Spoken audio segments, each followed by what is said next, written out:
Hello. Um, in the 1996 accident, something specific happened to me then too. Of course, I died, and that was for the third time. Uh, but this time it was my grandparents, my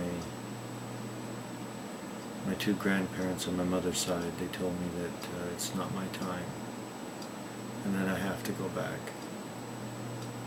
Very specifically. Interesting experience.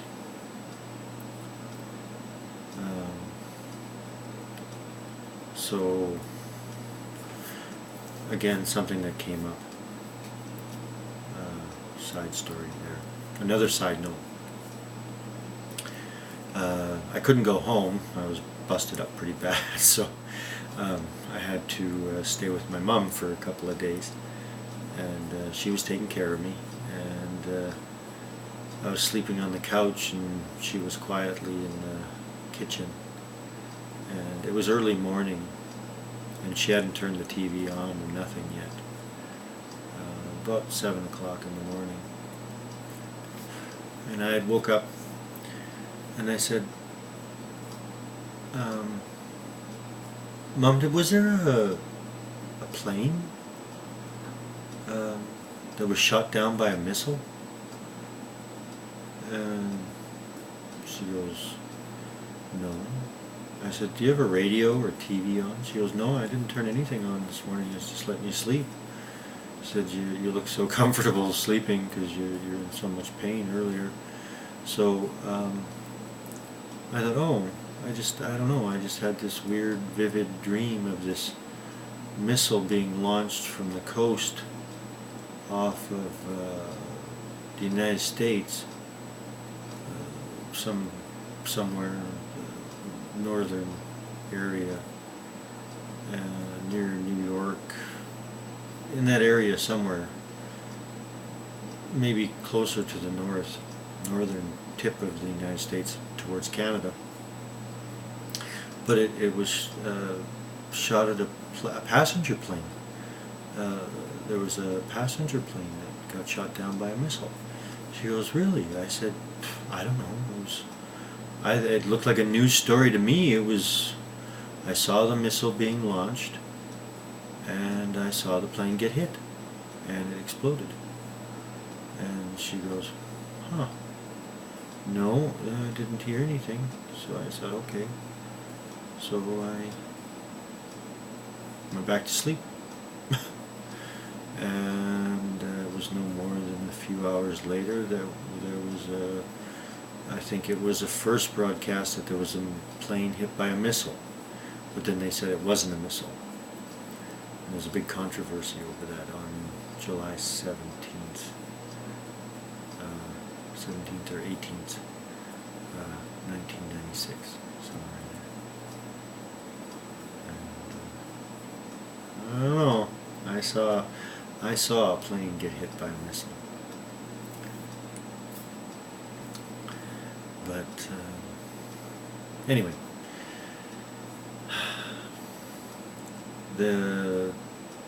I completed my upgrading and started to go find jobs and stuff, and did little bits here and there.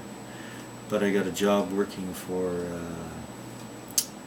a wheelchair company, and the one guy, the owner's son was he was a drug user, that's for sure, and he'd always talk about all sorts of stuff. And I was putting a wheelchair together, and you have to put the seat belts in, right? And they're nailed, not just like regular seat belts for cars, except they're not put into a recoil, so you have to screw them to the chair. And in order to do that, so that they don't rip or tear, you can't just screw them in. You have to burn a hole. So you have to take a scratch awl, a very pointy piece of metal, get it red hot, and then poke it through so that it cauterizes or burns a hole through so that it doesn't separate. and then allows it to put a screw through with a cap so that it doesn't come through, and then the person is held in the chair. I did this a few times, and then I got really close once, and I took a really big whiff of the vapor, the smoke that came off, and I went, and it all came back.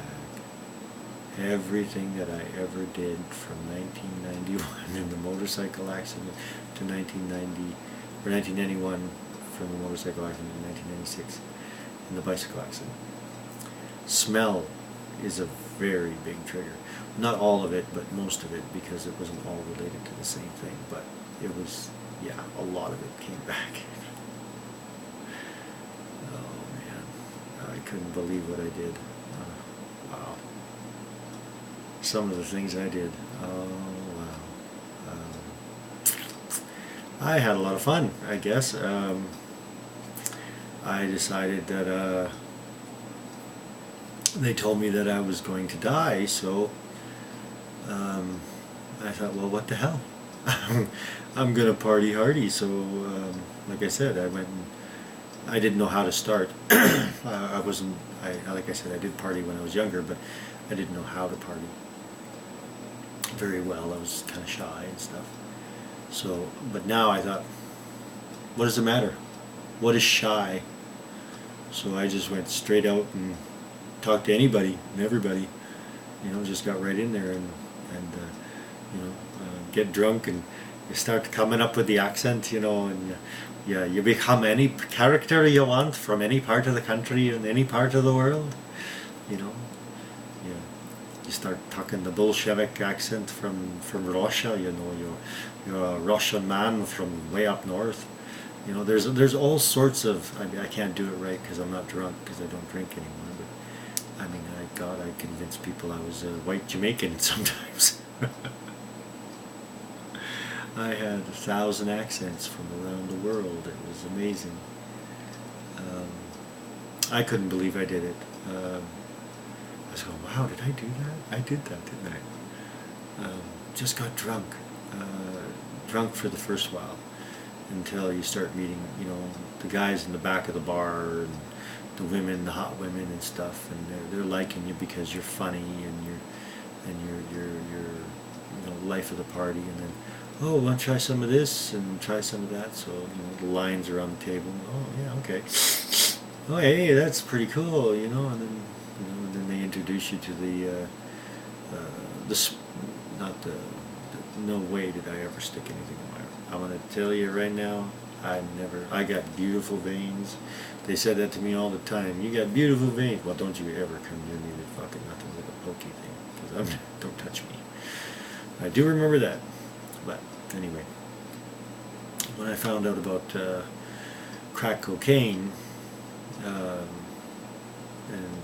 freebasing, that was the clincher right there. Snorting it was okay, but it burned the nose, and smoking it was okay, but found myself doing it alone a lot. Didn't want to be around people when you were snorting it a lot, because it was very, it was a good social aspect, but it just, I don't know what it was about it. I liked being on crack when I was around people more than I did around. That didn't last very long either. It all changes. It all changes. You go through phases. You feel like $1 million, and then you feel like a 25-cent piece, and then you feel like you know, you don't even feel like dirt after a while. But anyway, through that one little sniff of a nylon wheelchair seat belt, I went, oh my God. All these memories came flashing back, and I went up to the guy who's the son of the owner, and I go, do you know what this smells like? He goes, crack cocaine. I went, really? You know that? He goes, yeah. He says, it smells exactly like crack cocaine. He says, because that's what they cut it with, right? They cut it with nylon and rayon and all sorts of stuff, right? When they ship it over. That's how they get the coca leaves to break it down. Oh. Oh. So really I'm smoking uh, human-made fibers. Yeah. Ah. Oh my God, that's disgusting. I never did touch the shit again, and that's been, God, 25 years, 20 years.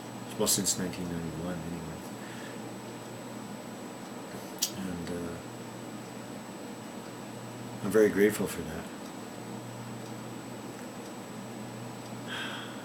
Well, actually I can't really say when. It would have to be 1994, because the time frames are all mixed up in that area, so 1994 would be the last time that I ever had anything like that. It just sends a shiver down my spine. It's just an uncontrollable crap. You can't do anything about it, and you try and you try and you try. I mean, I started out joining the gang, and then I became the gang, and then I became the leader of the gang. And the only reason why all that happened was because the gang needed a new leader to pass off the old gang so they could start a new gang, so the old gang could get busted after their 2 to 5 year run, and I would take all the heat. But I was too stupid to know that, right? Because I was caught up in all the crap, right? But see, an old gang member told me that. They said, you do realize they were setting you up. You're the perfect fall guy. You don't know anything about what's going on. They let you drive the fancy car. They let you go out with the girls. They let you carry around all the money. They let you deal with the people, right? You order everybody around.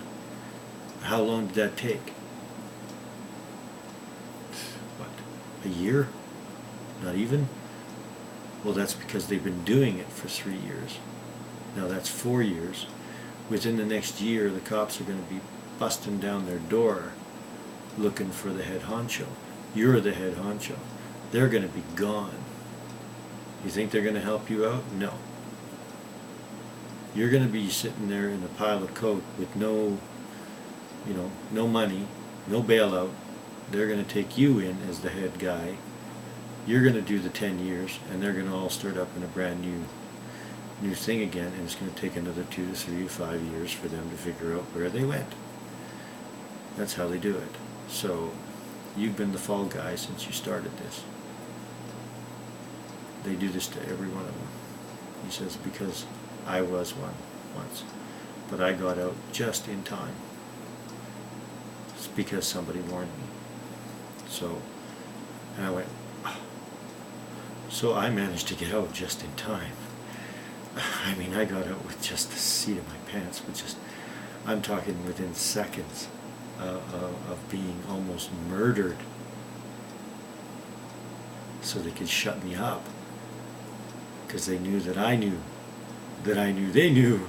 I was just like, oh no, I don't want to be any part of this, because like I told you, I could tell things were bad before they happened, and they knew something was wrong, because how does he know that we know? How does he know what we're going to do? And they I think they were going to kill me, because there was, put it this way, $20,000 to $50,000 a night, 7 nights a week. You do the math. I was living the heyday, and I don't want to ever live that crap again. No names, no places. Just don't ever do it. And I'm glad that I lost those years and memories. Oh, so glad. Because I know now what I don't want to ever do again. And I know now where I'm going. And it's not there. because I enjoy my life now. Which leads to the next part of the story, is that if I can survive that, this next part is extremely different, but even worse. Which leads up to where I am now, and what I believe in. So, you're looking at a cancer patient, supposedly by the doctors only have 2, maybe 3, possibly 5 years to live. This is a picture of me. Can you see that? After my operation on February 23rd, 2012. My mother passed away the next morning at 7 a.m. in the same hospital. This is the open cranial scar. While I was awake, they did this to me. I had to talk to them and be coherent. And they removed a large tumor on the outside of my brain, leaving 2 more tumors inside, telling me that there was nothing they could do. This is basically my schedule. I don't know if you can really see this, but this is a cross-cancer schedule. I didn't include this. For 5 weeks of radiation therapy.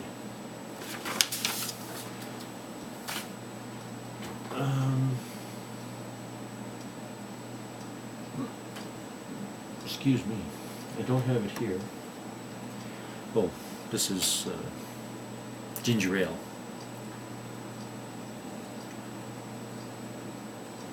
I do have a card that says I'm a patient. I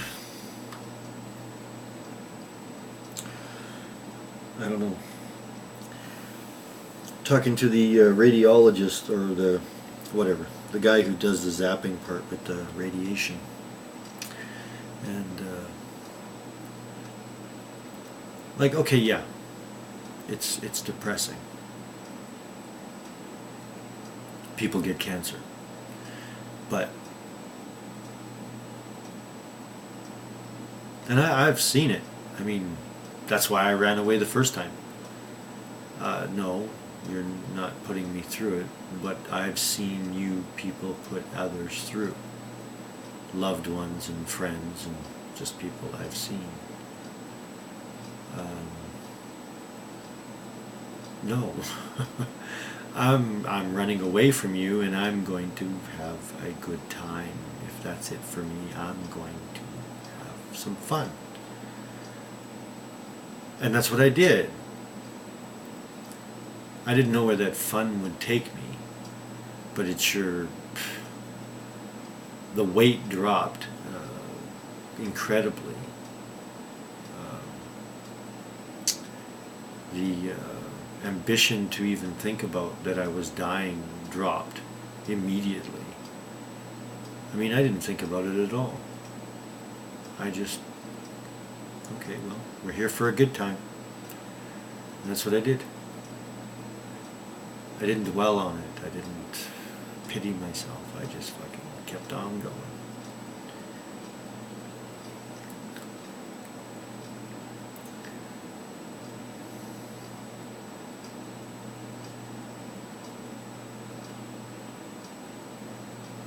So now,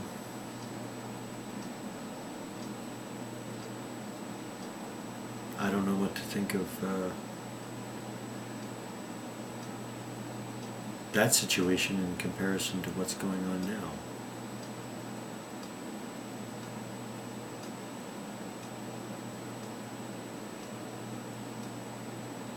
Time to cut this off. We'll talk to you later.